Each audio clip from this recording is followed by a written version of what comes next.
Pour yourself a fresh cup of awakening with Coffee with Wally, the podcast that brews enlightening discussions with a grind of the past and future. Join host and seasoned broadcast journalist Wally Wood of the Wood News Group and co-host Andy Valudes, the marine marketer and master strategist from Marketing Dynamics, as they explore the past, present, and future. Dive into a world where technology and globalization intersect with prophecy. Each week, Coffee with Wally links ancient and recent history to tomorrow, making sense of today's rapid changes through the lens of Revelation 13. Don't miss any episode.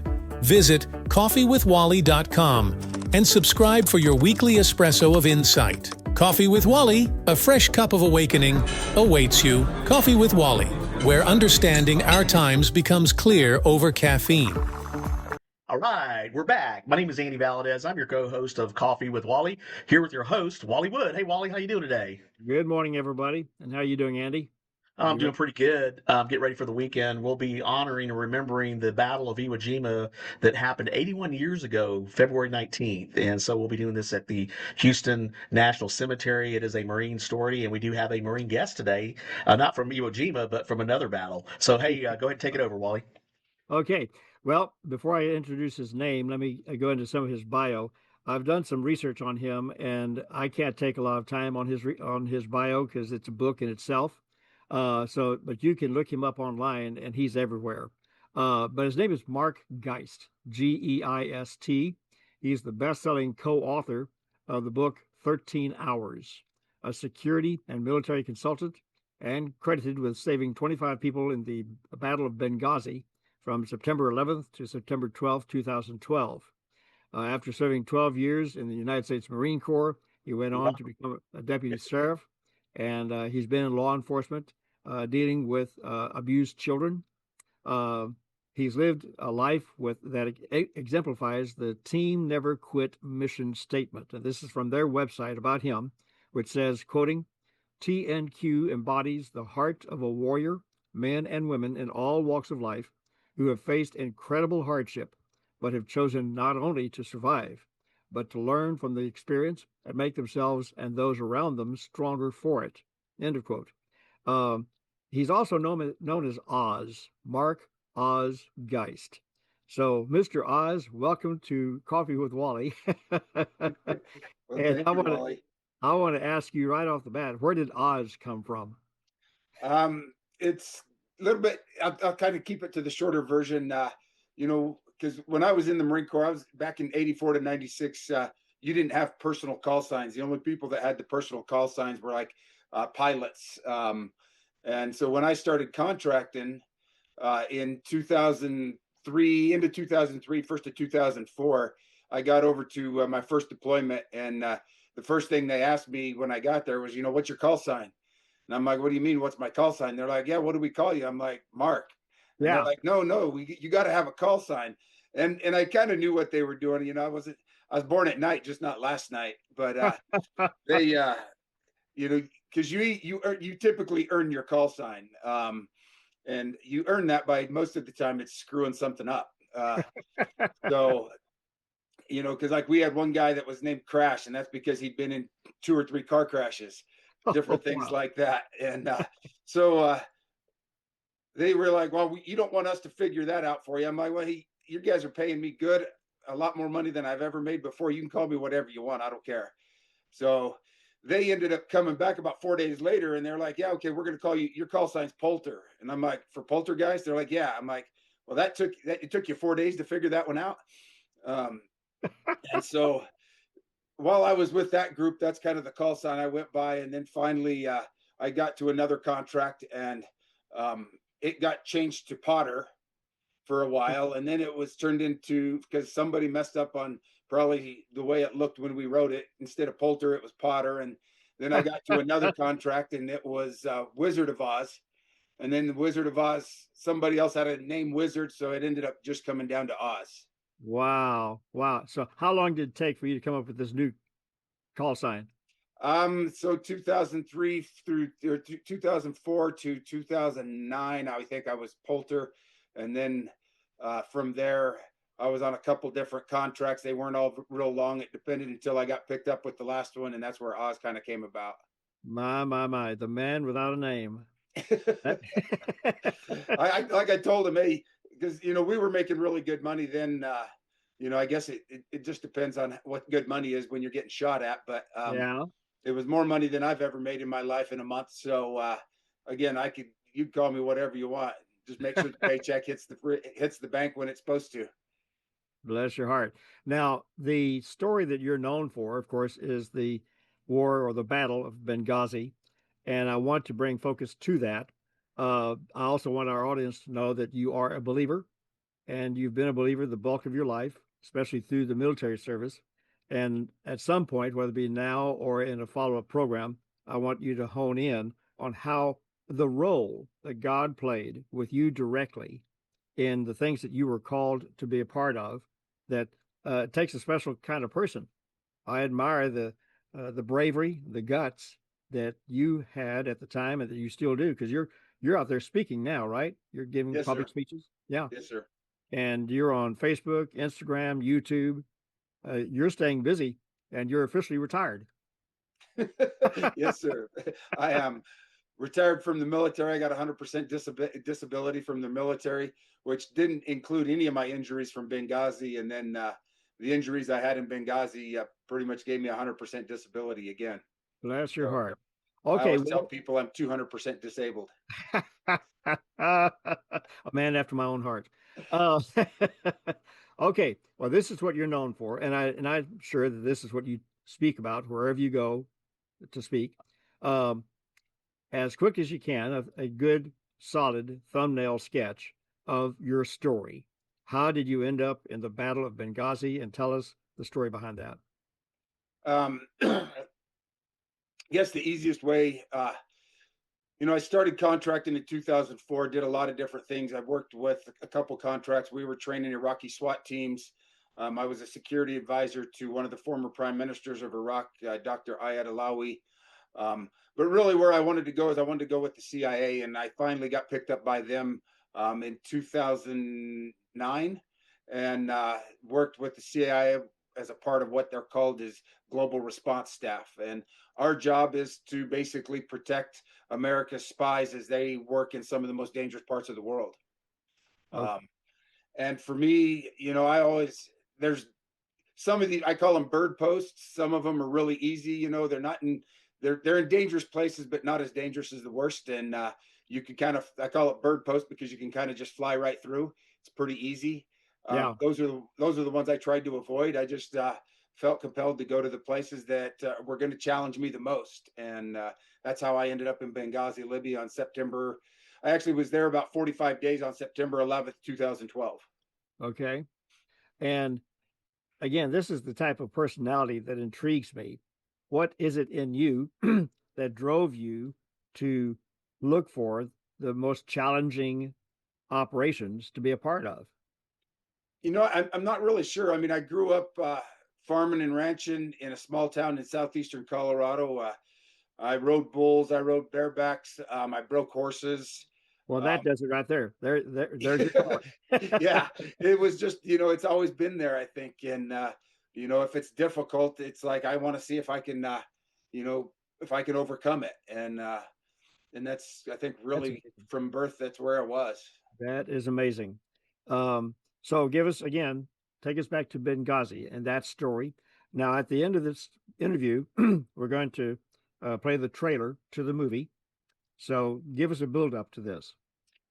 Benghazi, I'll paint the town. It was, after the overthrow of Gaddafi, the majority of the citizens of Benghazi loved us. I mean, it was America that helped get rid of Gaddafi.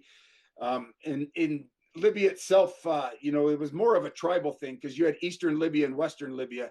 Western Libya was the tribe that was loyal to Gaddafi. And the Eastern tribe, not that they weren't loyal, but they were disloyal to the point because Gaddafi kept trying to go after them at various times. And most of the oil in Libya was in the eastern part of the country as well. So when Gaddafi ended up getting killed, it was a great relief for those people in Benghazi and Derna and all of that. But at the same time, over the years, Gaddafi hadn't really paid attention as long as he was getting his oil out of Eastern Libya, but a lot of militias had moved in and were training out in the desert in and around Derna and Benghazi.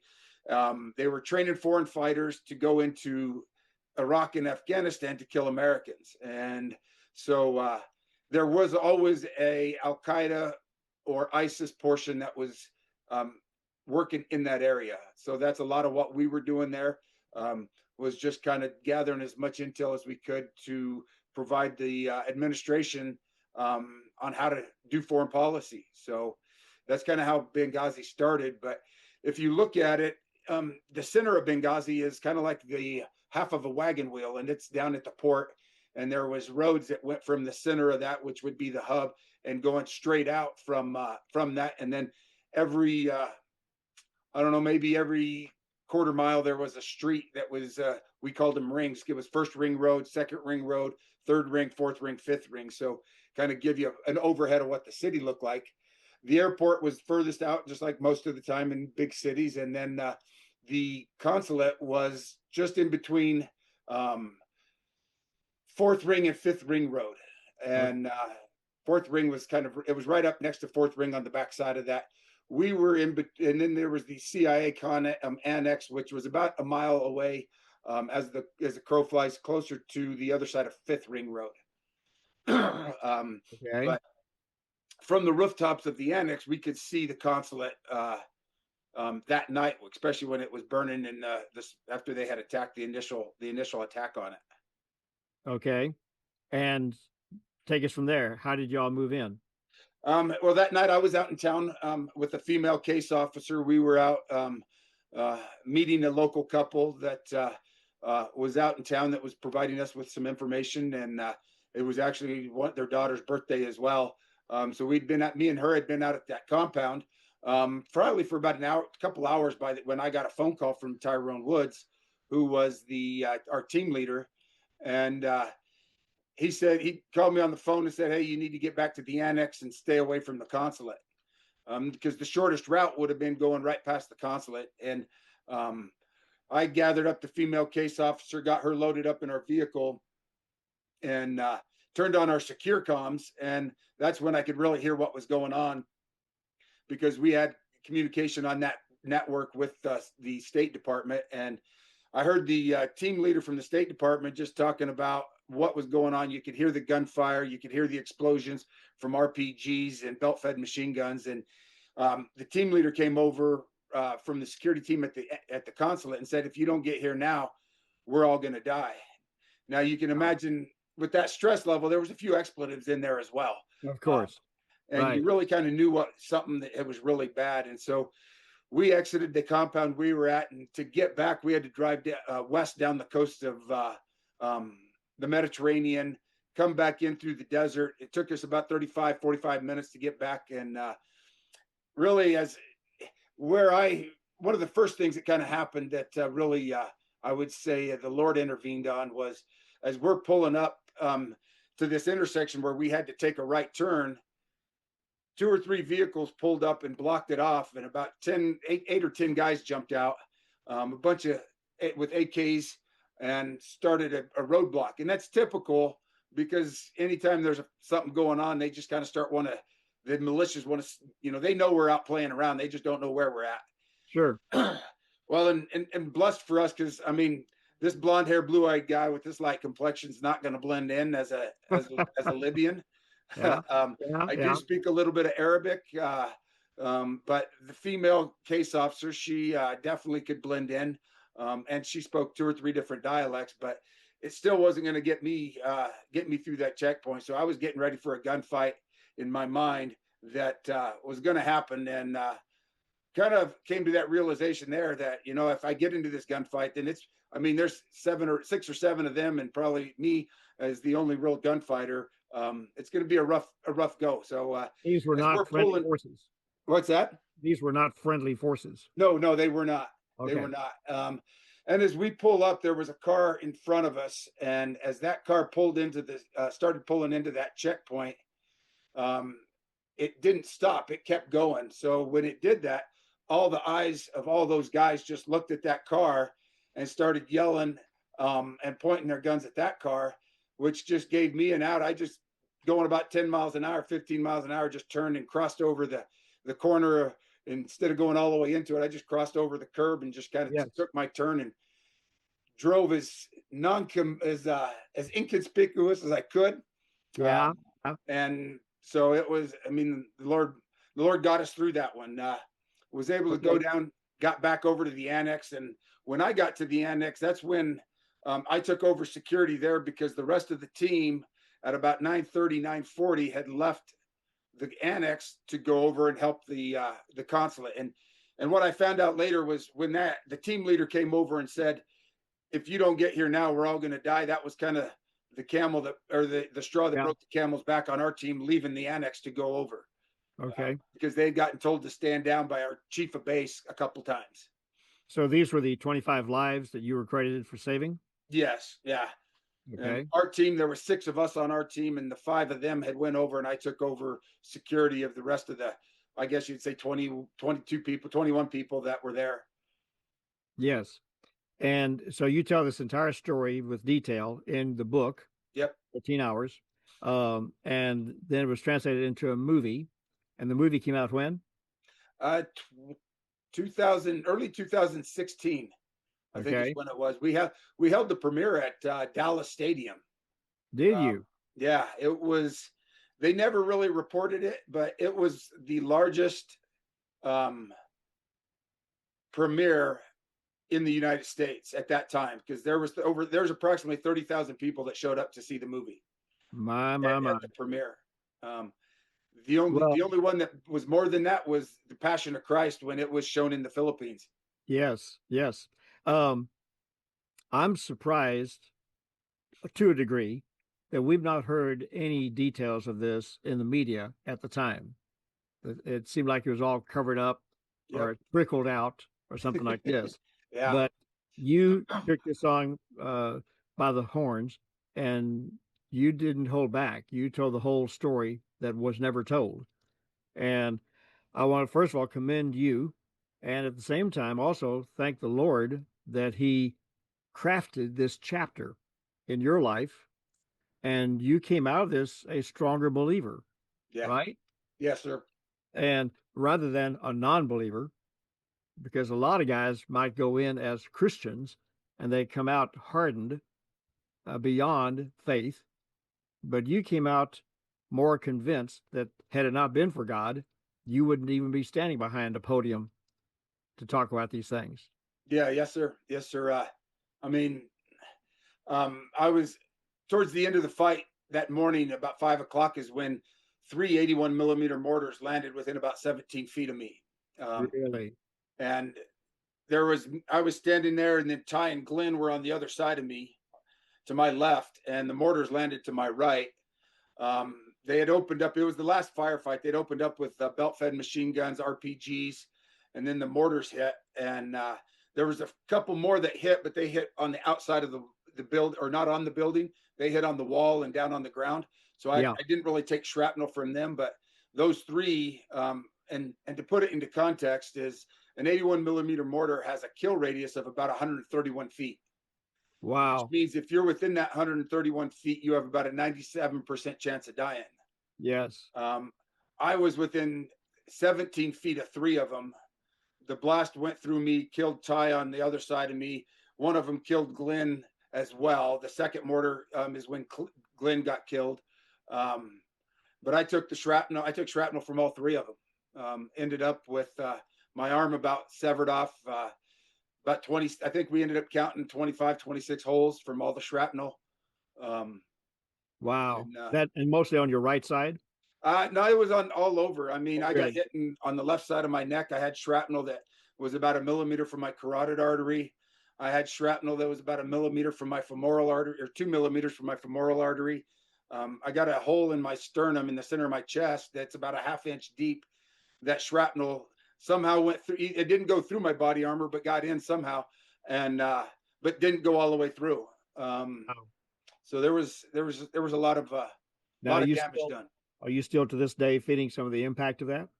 Yeah, I mean, they did a really good job putting my arm back together. I don't have much feeling in it, Okay. because one of the nerves 2 inches of the median nerve got severed, or got disintegrated actually, and so did 2 inches of the radial bone, and then the ulna was shattered. So I don't have a whole lot of feeling in it, but it Well, of course, works. the question that would normally come to your mind, as it does to mine, how is it, why is it that God spared you and did not spare your two buddies to the other side of you, which they were a little further away from the martyrs than you were? Yeah. In the world has the Lord got for your life at this point? Do you have any understanding of that?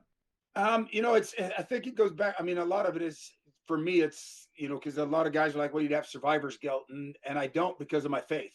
Yes. Because the Lord said His will be done, Yes. and who am I to question what that is? I mean, like with Ty, and all of us had really young kids at the time. My daughter was 7 months old. He had a young boy that was he'd only seen once before then, and had only held his baby once before, and Yeah.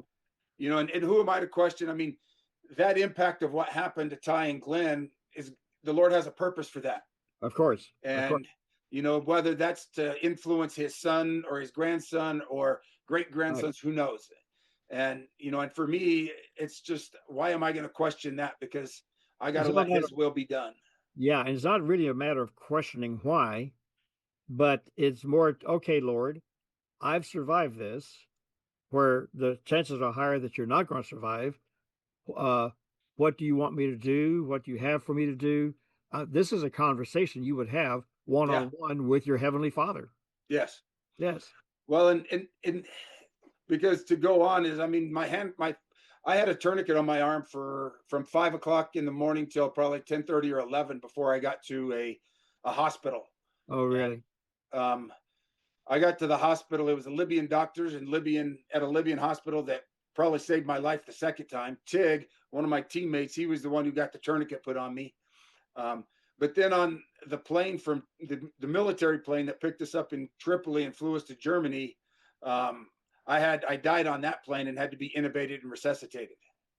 Wow. Wow. Wow. Wow. Well, I can see right now that we're going to have you come back, tell the rest of the story, like Paul Harvey, because I think that there's deeper meat here that today's believers need to hear and connect with. Yeah. Okay. And more often than not, in today's world, we need somebody like you who's been through hell and come through it, and to tell the story. How did you survive? I'm still to this day impressed that for the joy that was set before him while hanging on the cross, he endured the cross and despised the shame. He went through the hell it took for him to reach that joy. We're that joy. And so And there's a more of a dynamic here that I really do want to follow up on in another program, if you're okay with that. I Okay. would love to. Would love to. Andy, we're at 24, so go ahead and take this, and we're going to again leave the show with the trailer to the movie. We didn't get to talk about the Shadow Warriors project and then the recent news with the mastermind that fomented the attack being captured a couple of weeks ago. You have a few seconds to talk about that? Talk about your ministry as well, your nonprofit? Yeah. Yeah. Real quick. Because of um, what happened in Benghazi, I started a nonprofit called Shadow Warriors Project, and it's kind of threefold. We and everything we do with it is kind of in threes, because it's the Father, Son, and the Holy Ghost. We introduce veterans to Christ. We use the dogs to teach them how to manage their anxiety and their stress, and then I make everyone tell their story, because telling my story has been really cathartic, and I think that's something that everybody has to come to terms with what they've done and how they've done it.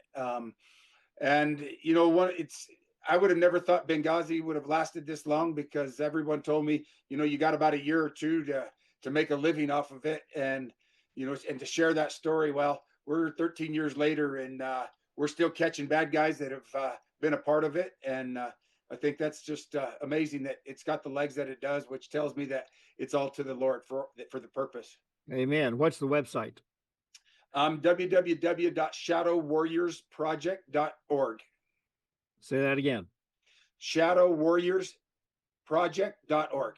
Okay, and people can reach you there, and they Yes, can they also can. they can donate as well. Yes, sir. Mark, thank you so very much for joining us, and we're not going to lose you. We're going to get back to you real soon, brother. Yeah, definitely. Love Mr. to. Oz, Mr. Oz. Thank you, Wally. Thank you. You betcha. And you too, Andy.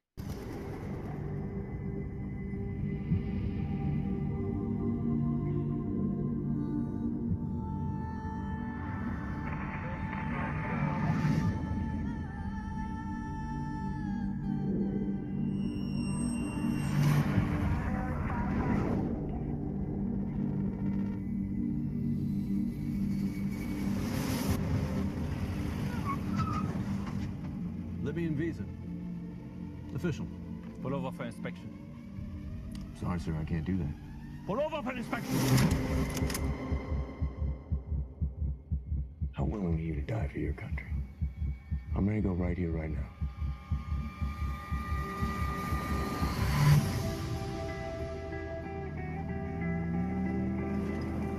Everybody, this is Jack Silva. Jack, We train SEALs at Coronado, so he knows the drill. welcome to Club Man.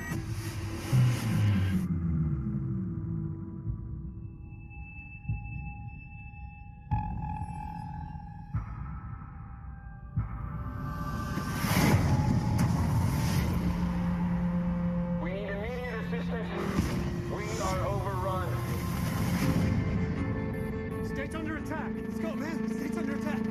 Let's go. We gotta move. If you do not get here soon, we are all gonna die. You have a U.S. ambassador at risk. The ambassador is in his safe haven. You're not the first responders. You're the last resort. You will wait. None of you have to go. But we are the only help they have.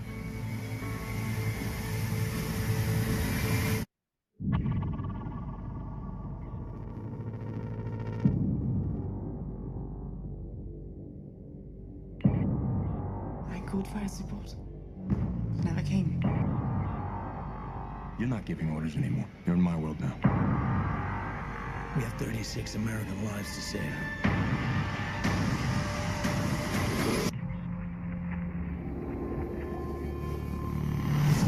All right, so you've been watching Coffee with Wally Web Extra, and we thank you for watching, where understanding our times becomes clear over caffeine.